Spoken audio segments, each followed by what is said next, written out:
and was a 2020 Democrat candidate for President of the United States. It's not easy, right? It's not so easy. People think it's easy. It's not easy. Throughout her service, Tulsi has always distinguished herself as a leader of the highest caliber. She's earned the respect and admiration and love of Americans on both sides of the aisle as her profound commitment to the values that keep us free, and she really does have those values as much as anybody. In recent years, Tulsi has been a courageous and often lonely voice speaking out against radical left's attacks on free speech and the dangers of an unelected deep state. And I have to say she was very, very strong for me when I was going through all of the fake news and all of the problems that we had with some very sick people. She was always out there. Before I really knew her as well, she was out there defending me, so I appreciated that, Tulsi. But the threat of a warmongering military-industrial complex and the weaponization of government and governmental people that go out and persecute, they like to persecute people that are innocent. Tulsi herself became a target of that weaponization when she was outrageously placed on a suspected terrorist watch list by the Biden regime. It's a very evil regime after criticizing their appalling abuses of power. And I'm confident that as director of the National Intelligence, Tulsi will work tirelessly to keep America safe. And she's been doing that her entire career. I think it's going to be a very natural day for you when you walk in. It's just have to keep the way you are. Just stay the way you are.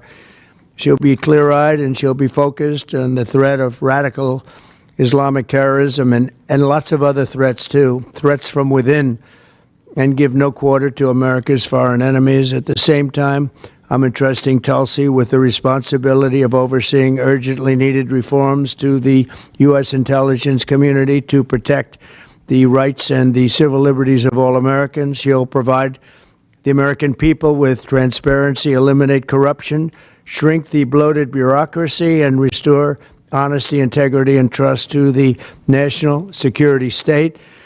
There's only one thing I can say, that there's nobody like her for this job. This was a very easy one for me. She was recommended by some of the top people in that world. It's a little world, you know. It's a little smart world. It sometimes can be an evil world when the wrong people are there, but we have the right one. She's had so many great recommendations. I would say Pam was right up there with her, Pam Bondi. She had a lot. I know her a little bit better, and you're doing a fantastic job after about 3 or 4 days, right? You've had a lot of experience, but you've never seen anything like this, Pam. But you're going to do fantastic as the Attorney General, fantastic. So thank you and congratulations. We did this with Pam a few days ago, and this is again my honor. So congratulations to Tulsi, and I think Pam is going to administer the oath, and when she does that, I'll sign your new certificate. Good. Thank you. Thank you very much, everybody.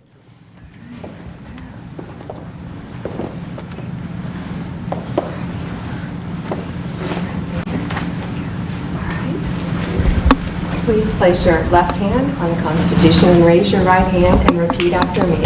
I do solemnly swear I, Tulsi Gabbard, do solemnly swear that I will support and defend the Constitution of the United States that I will support and defend the Constitution of the United States against all enemies, foreign and domestic, against all enemies, foreign and domestic, and that I will bear true faith and allegiance to the same, and that I will bear true faith and allegiance to the same. that I take this obligation freely I take this obligation freely without any mental reservation without any mental reservation or purpose of evasion, or purpose of evasion, and that I will well and faithfully that I will well and faithfully discharge the duties of the office on which I am about to enter. discharge the duties of the office on which I'm about to enter. So help me God. So help me God. Congratulations. I'm glad to see him getting his cabinet picks in office sooner than later, which is what this country needs.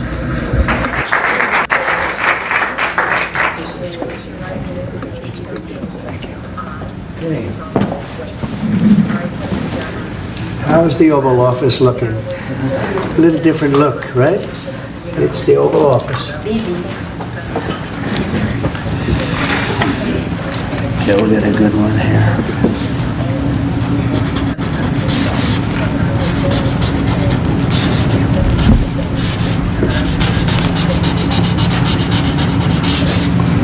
Okay, not bad. Ready? I'll stand up here. I think we'll do it right here. Come on over here, Abraham.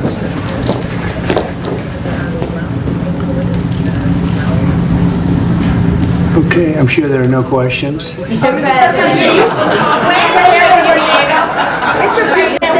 where will you be with You know what, I'd like to have Tulsi say a few words first, and we could answer a couple of questions, okay?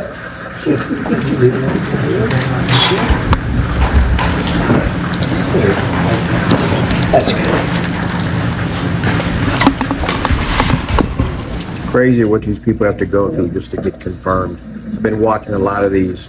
RFK, Tulsi, Pam Bondi, it's been crazy. Mr. President, first and foremost, I just want to say thank you from the bottom of my heart for the trust that you have placed in me to fulfill this critical position as Director of National Intelligence at any time, but specifically during this time. I love the transparency. You never saw any of this with Biden.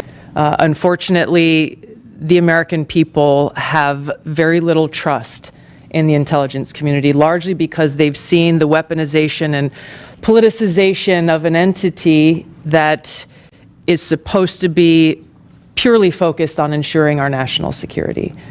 So I look forward to being able to help fulfill that mandate that the American people delivered to you very clearly in this election, to refocus our intelligence community by empowering the great patriots who have chosen to serve our country in this way, and focus on ensuring the safety, security, and freedom of the American people.